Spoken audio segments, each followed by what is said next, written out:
Amis, j'espère que vous allez bien. Hello, Voilà. Les Vénèves Calamité. Donc, comme vous le voyez bien, nous sommes déjà aux showbuzz. Donc, on va penser tous en showbuzz. Donc, donc, retrouvons-nous massivement ce samedi 29 mars au showbuzz. Déjà, Voilà. 17h pour Bandi. Oui, au tas là-bas, acteur Nabino. Oui, au tas Lili. Lili? Oui, c'est sur la TVT, mais sur scène. Et voilà.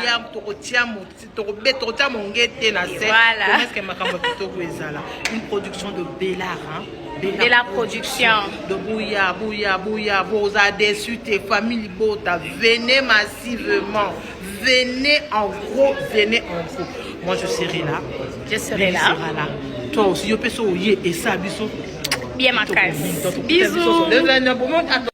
Showbuzz déjà, voilà. Nous sommes là. Venez, nombreux, très nombreux. La famille. Nzela mosusu te tokolanda bobelese nzela na yo nani alakisanga nzela ya solo bobele yo la vie la vérité le chemin mosusu te se yo Yesu nzela oyo ekosaka te Senzela na yo Baye batalela kayo Bayokisa masonite Papa ya borfelin Bana bitike Mosungi ya baveuve Mobikisi oyo Asikola ngaye Liboso ya banguna na ngai Alongola ngana maboko ya baini banga. C'est avec assurance na koyemba. Yesu azali lisungi na ngai. Lisungi oyo ekosaka te na tango. Événement, balobi événement eza moko. Donc on a la victoire au nom de Jésus. Baye bakanga magana Yesu. Baye batalela kayo. Babi baye batalela kayo bayo kaka jamais soni. Jamais soni parce que Nzambe soit appelé sa vision, appelé sa provision.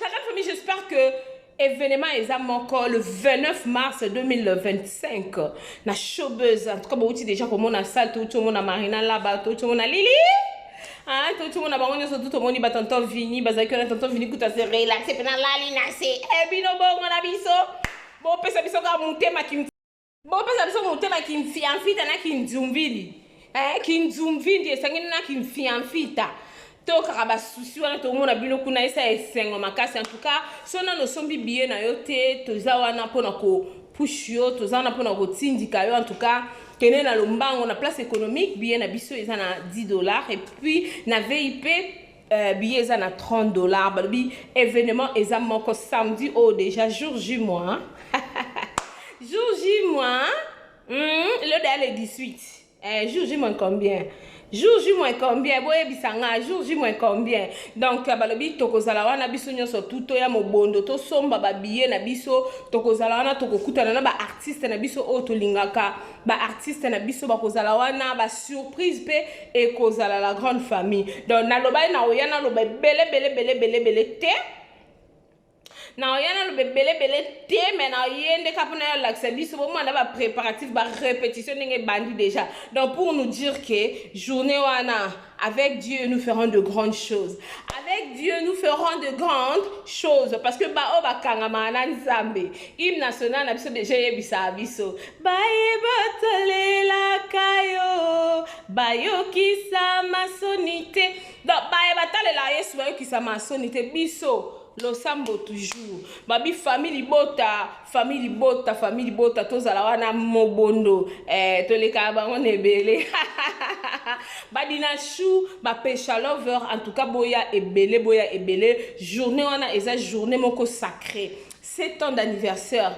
en tout cas ça s'est fait Ça se fait. Film na biso peso les cas déjà na belle vue télévision mon aîné donc hâtez-vous tout que kota la tala car bon mesano to tirer to soutirer mo logo moko oyo quoi apporter les biso en plus wapi na katia bon mo na biso donc du coup la grande famille abonnez-vous massivement aimez commenter partagez moi ce lien batuba mo na peut-être que non musala ezo salama événement ekozala spectacle ekozala babi balé non disclose té non disclose té tant qu'on va disclose Davina a pas comprendre Nalinda Cote a comprendre tant on va disclose nion sur tout est ekozala wana ce jour là le 29 mars na showbuzz mais boya kaka bo vivre balobi maloba mukie misala ebele to ya biso sur tout longo to sepela ensemble avec nos artistes auto lingaka ata soko lingaka artiste wana te diaka to invité yo au moi bonne humeur quoi oya ko s'éclater oya ko se défouler oya ko se déstresser jouana ekozala c'est là toujours abonnez-vous pour ça s'abonner opération non senga biso ti to comme jour anniversaire na le 31 mai to ko ça 10 cas d'abonnés a on a kati ya B52 la million officiel cadeau na sengi biso ya wana 10 cas d'abonnés ti le 31 mai bo to ko ki ça abonnez-vous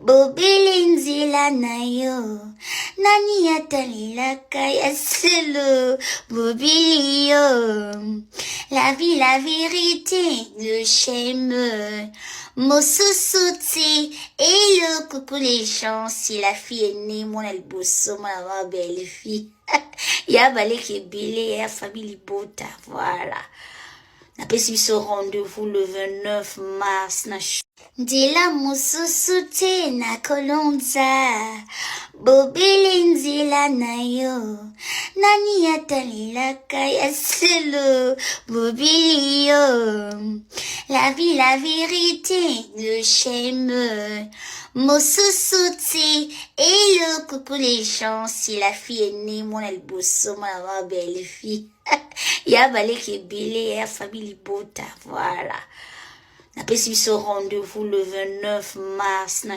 Dila mususuti na kolonza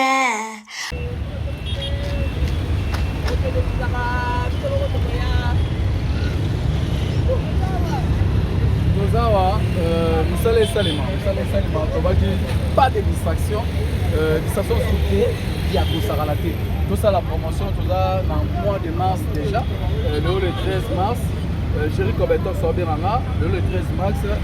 Jericho Betos, tout ça voilà déjà. Jericho. Alors, c'est ça déjà. Oh, là, ça dit plein d'émissions. On a dit qu'il y a eu soit pour le show, il y a rien à oublier.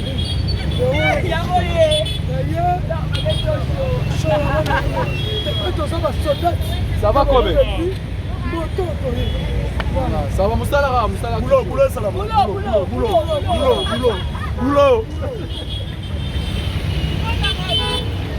Hey yeah! Depuis année bandi oningisi nzoto te tala occasion yango yo olata obima osepela na temple ya artiste ya grande renommée o yebana ezali showbuzz yaka ko vivre pe ko fêter 7 ans ya Bellevue TV oyo ezali cadeau signé Bellard Production andimi à offrir bino spectacle riche en couleurs le 29 mars oyo avec ba one man show oyo ba komema bino na niveau bolingaka bon retrouver ambiance bon retrouver bonne humeur oyo nanu bozwa quitté depuis début année avec ba one man show lokola décor ilonga Gladys Aïda, Maman Kalunga, Maman Moseka, Marie-Jeanne Bololé, Gesho Engange, sans oublier Yemoko Bellevue Kandi, Akozalawana, Pona Kosepelisa bino. Yo muto tuninga droit d'entrée, et ezali na $10 ya pamba, $30 pona ba place VIP, gagner temps, yo muto lingozo habillé, benga na ba numéro oyo, okozala mobimba. Yo muto yebinanu, Carrefour pe temple ya bastar ya RDCT o ezali showbuzz ezali na croisement ya ba avenue Colonel Munjiba na boulevard du 30 juin yaka awa o sepela o vivre ambiance oyo na notikali ko vivre te le 29 mars oyo na showbuzz nga na zanga te. Keyo oui nayebi te video oyo ernine kokoma ekomela bino ezali mama Joséphine mama Zozo nayebi bino solution oyo ezali solution ya ba problème na biso yango eza nini ba problème na biso yango eza ba problème ya santé eza ba maladie oyo eza kati na biso ba maladie telle que diabète tension AVC prostate ba hernie ba maladie wana nyonso tout oyo ezo déranger biso ba ménopause mutu pasi maladie nini épilepsie maladie nyonso tout oyo ezo déranger ndeko na yo oyo aza pembe na yo ezo déranger mwana na yo oyo ya cancer oyo ezo déranger biso solution yango yo na yeli yo solution ya ba produit na biso ya naturel ba produit oyo ezali ba complément alimentaire ba produit oyo ezali 100% naturel ba produit na biso ya Occident ndeko na nga na yeli yo ba produit oyo eza juste biloko kolia oyo tozo ko compléter na nzoto na biso. Pourquoi? Parce que monde entier monde est déjà pollué.